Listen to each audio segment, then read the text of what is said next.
Hello friends, कैसे हैं आप सब। आशा करते हैं सभी बहुत अच्छे होंगे। स्वागत है आपका एग्जाम वॉरियर चैनल में। तो फ्रेंड्स, हम नेक्स्ट टॉपिक पढ़ेंगे आज, जो है हमारा वाच्य यानी कि वॉइस।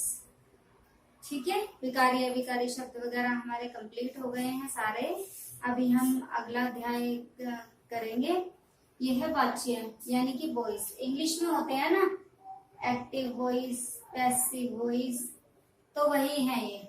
इनकी परिभाषा क्या होती है, इनकी परिभाषा क्या होती है, पहले हम ये देखेंगे।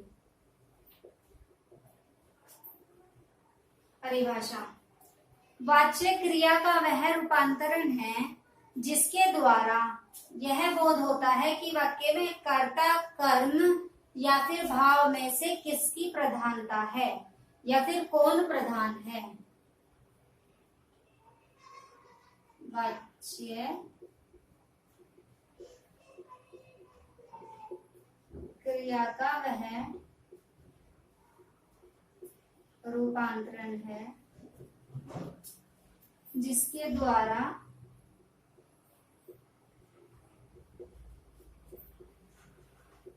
यह बोध हो कि वाक्य में कर्ता, कर्म या भाव किसकी प्रधानता है। यानी कि यह वाच्य क्रिया का वह रूप होता है जिसके द्वारा हमें इस बात का बोध होता है, इस बात का ज्ञान होता है कि वाक्य में कर्ता की प्रधानता है, कर्म की प्रधानता है या फिर भाव की प्रधानता है, कौन मुख्य है, किसकी प्रधानता है। तो जो वाक्य ये वाच्य होते हैं, ये होते हैं तीन प्रकार के। वाच्य होते हैं, ये होते हैं तीन प्रकार के। नंबर एक कर्ता, दूसरा कर्म और तीसरा भाव। कर्तावाच्य, कृतवाच्य, कर्मवाच्य और भाववाच्य। ठीक है, कृतवाच्य, कर्मवाच्य और भाववाच्य।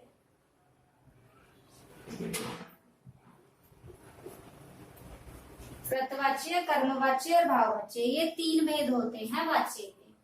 तीन भेद होते हैं वाच्य के। पहले के बारे में बात करेंगे हम, कृतवाच्य। इसमें क्या होता है, मैंने आपको पहले बताया कि इसमें कर्ता की प्रधानता हो, कर्म की हो या भाव की हो, हमें ये चीज पता चलेगी। तो यानी कि कृतवाच्य है तो जाहिर सी बात है कि इसमें कर्ता की प्रधानता होगी। जो कर्ता होगा वो मुख्य होगा, कर्ता होगा वो मुख्य होगा। इसे बोलते हैं हम एक्टिव वॉइस। इसे बोलते हैं हम एक्टिव वॉइस। जिस वाक्य में कर्ता की प्रधानता हो, ये तो मैंने आपको बता दिया है। कर्ता प्रधान हो, कर्ता का लिंग वचन बदलने पर क्रिया का लिंग वचन बदल जाता हो, यानी कि कर्ता पर प्रभाव पड़े। कर्ता का लिंग वचन बदलने पर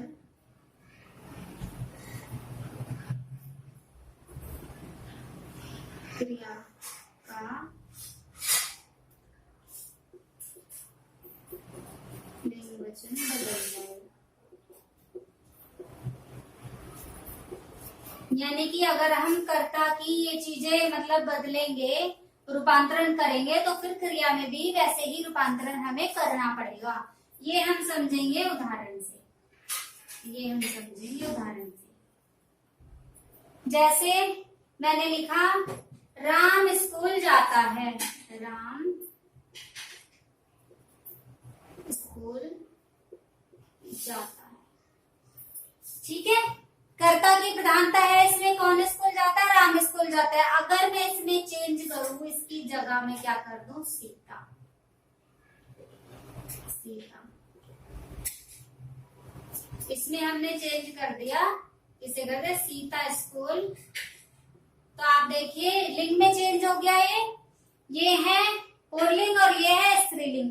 सीता स्कूल जाती है, तो क्रिया में चेंज हो गया ना, क्रिया में बदलाव खुद ब खुद आ जाता है, तो यानी कि जाती है। इसे हम जाता है थोड़े ना लिख सकते हैं, तो इस चीज से हमें पता चले कि ये परिभाषा जो है बिल्कुल सत्य है। ठीक है, इससे हमने सिद्ध करके देखा। और एक दो उदाहरण और देखूं मैं। लड़का स्कूल जाता है, लड़का स्कूल जाता है। ठीक है, एक वचन हो गया ये, एक वचन हो गया ये। और नेक्स्ट मैं लिखूं लड़के स्कूल जाते हैं, तो ये इसके अनुसार लिंग वचन के अनुसार क्रिया में बदलाव होना निश्चित है। ठीक है, मैं स्कूल गया, राम ने दूध पिया, बच्चे रोने लगे। ठीक है, ये सारी चीजें होगी इसमें, मतलब कि जो लिंग वचन के आधार पर क्रिया में बदलाव होगा और कृतवाच्य में कर्ता की प्रधानता होगी। और एक दो चीज और है इसमें, सकर्मक व अकर्मक दोनों क्रिया होंगी। सकर्मक और अकर्मक इसमें दोनों क्रियाएं होंगी। दूसरा आता है हमारा कर्मवाच्य, यानी कि हम इसे कहते हैं पैसिव वॉइस।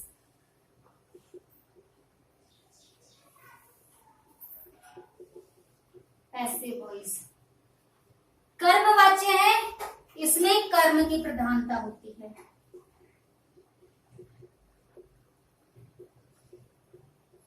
इसमें कर्म की प्रधानता होगी और क्या होगा, इसमें अकर्मक क्रिया होगी, इसमें कर्म की प्रधानता होगी। ठीक है, कर्म की प्रधानता वाले जो वाक्य आएंगे तो उसे हम क्या बोलेंगे, कर्मवाच्य बोलेंगे। ठीक है, जैसे मैं उदाहरण लिखूं,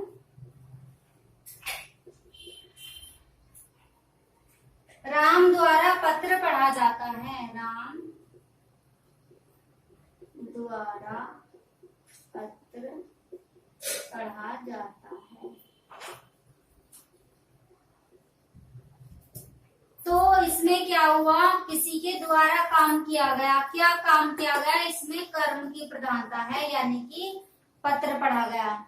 इसमें हम क्या कर सकते हैं, अगर मैं पहचान देखूं, क्या या किसे, क्या या किसे, क्या पढ़ा गया, किसे पढ़ा गया। ठीक है, तो इससे हम कर्म निकाल सकते हैं, कर्म निकाल सकते हैं और हमारा कर्मवाच्य का हमें पता चल जाएगा कि इस वाक्य में, किसी वाक्य में है या फिर नहीं है। एक दो उदाहरण और लिखूं मैं। लेख लिखा गया, लेख, लेख लिखा गया। क्या लिखा गया, किसे लिखा गया, लेख को लिखा गया। क्या लिखा गया, लेख लिखा गया। ठीक है, और देखिए हम,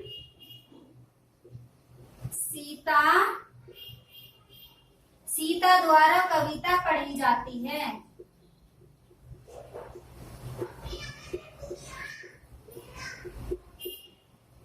पढ़ी जाती है। ठीक है, अगर मैं एक चीज आपको और बोलूं, कर्मवाच्य में हम जो था क्रिया में बदलाव हो रहा था कर्म के अनुसार। ठीक है, यानी कि कर्म में अगर हम कोई भी बदलाव करते हैं तो वो क्रिया में भी बदलाव हो रहा था। अगर मैं इसमें देखूं, मैंने लिखा सीता द्वारा कविता पढ़ी गई। ठीक है, मैं यहाँ पे लिख दूं राम द्वारा कविता पढ़ी गई। राम द्वारा कविता पढ़ी गई। कुछ बदलाव हुआ, नहीं हुआ, कुछ बदलाव नहीं हुआ, क्योंकि इसमें कर्म की प्रधानता है। बहुत अच्छे से समझ में आ गई होगी, बहुत आसान तरीके से चीजें समझाने की कोशिश की है। ठीक है, और तीसरा प्रकार हमारा जो होगा, तीसरा प्रकार होगा हमारा भाववाच्य। हम वाच्य सारे कंप्लीट इसी क्लास में कर लेंगे अपने। ठीक है, नेक्स्ट होगा हमारा भाववाच्य तीसरा। जिस वाक्य में न तो कर्म की प्रधानता हो, न तो कर्म की प्रधानता, न ही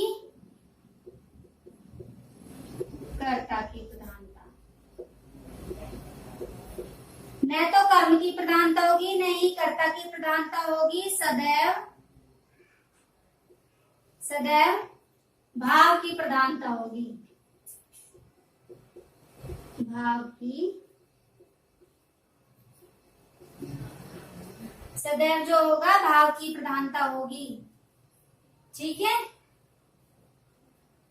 उदाहरण देखते हैं।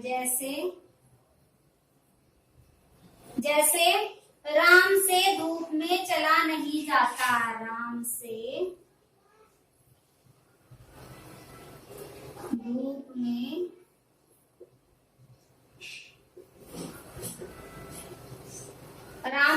में चला नहीं जाता।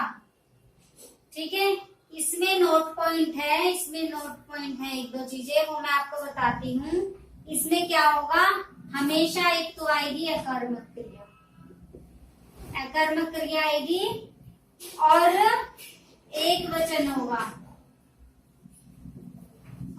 एक वचन आएगा हमेशा, पुल्लिंग होगा। एक चीज और है, अन्य पुरुष होगा, अन्य पुरुष होगा। ये छोटी सी बात है, इसे आप नोट कर सकते हैं। ठीक है, जैसे मैं इसमें देखो चला नहीं जाता, ये पुल्लिंग हुआ हमारा और अकर्मक क्रिया भी है और एक वचन भी है।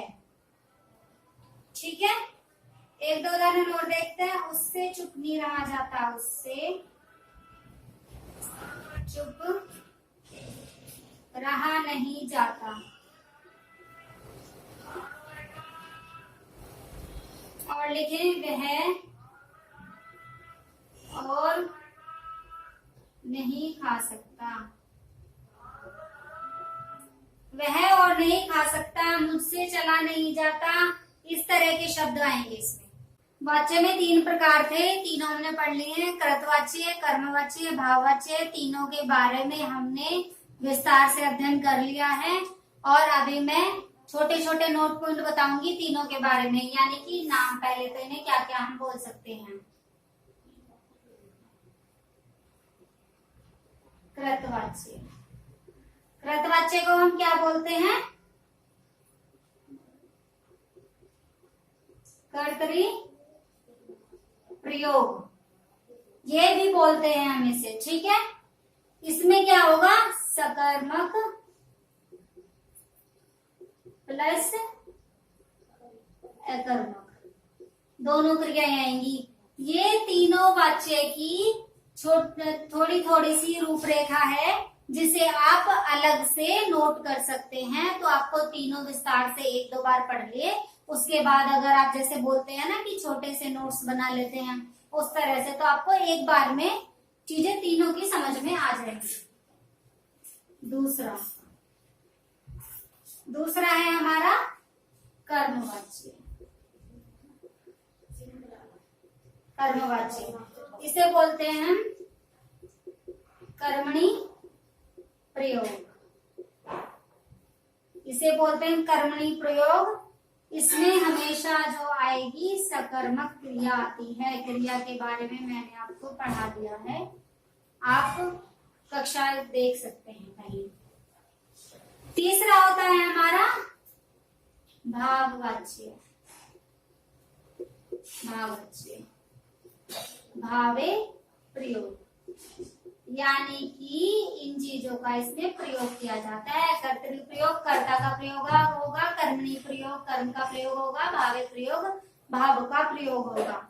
इसमें क्या आएगा, मैंने आपको अभी भी लिखवाया था, इसमें तो अकर्मक क्रिया और पुल्लिंग, एक वचन, अन्य पुरुष,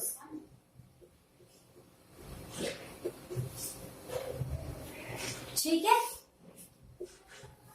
ये छोटी सी रूपरेखा है, इसे आप नोट कर सकते हैं। और इसी के साथ बच्चे का अध्याय हमारा समाप्त हो जाता है। इससे आगे वाली कक्षा में हम पढ़ेंगे अगले वाला अध्याय। तो कक्षा पसंद आई हो तो लाइक कीजिएगा और चैनल को सब्सक्राइब कीजिएगा, ज्यादा से ज्यादा शेयर कीजिएगा। ठीक है, पढ़ते रहिए, अपना ध्यान रखिए। मिलते हैं अपनी अगली कक्षा में अगले अध्याय के साथ। धन्यवाद।